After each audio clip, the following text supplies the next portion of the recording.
பரதநாட்டியத்தில் நவரசம் என்பது நடனத்தின் மூலம் வெளிப்படுத்தப்படும் 9 அடிப்படை உணர்வுகளாகும்.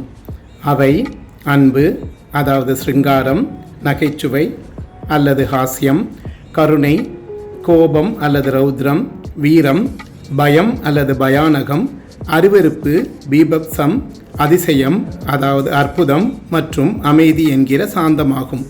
இவை கை அசைவுகள், முத்திரைகள், முகபாவனைகள் அல்லது மெய்ப்பாடுகள் மற்றும் உடல் அசைவுகள் மூலம் வெளிப்படுத்தப்படுகின்றன. இந்த உணர்வுகளை அபிநயம் செய்வதன் மூலம் நடனக் கலைஞர்கள் பார்வையாளர்களுக்கு உணர்வை கடத்துகிறார். நவரசங்கள் 9 உணர்வுகளாகும். சிருங்காரம் என்பது அன்பு, காதல், அழகு. ஹாஸ்யம் என்பது நகைச்சுவை மற்றும் சிரிப்பு.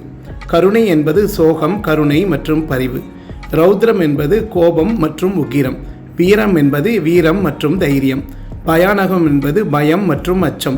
பீபத்சம் என்பது அருவருப்பு மற்றும் வெறுப்பு. அற்புதம் என்பது அதிசயம் மற்றும் வியப்பு. சாந்தம் என்பது அமைதி, சமாதானம், நிம்மதி. பரதநாட்டியத்தில் நவரசத்தின் பங்கு. அபிநயம். நவரசங்களை வெளிப்படுத்துவ நுட்பம் அபிநயம் எனப்படும். மெய்ப்பாடு.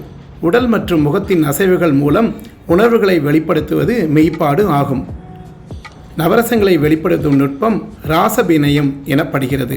இந்த உணர்வுகளை நடனத்தின் மூலம் வெளிப்படுத்தி வாழ்க்கையின் பல்வேறு வண்ணங்களை பார்வையாளர்களுக்கு உணர்த்துவதே நவரசத்தின் சாராம்சமாகும். நன்றி.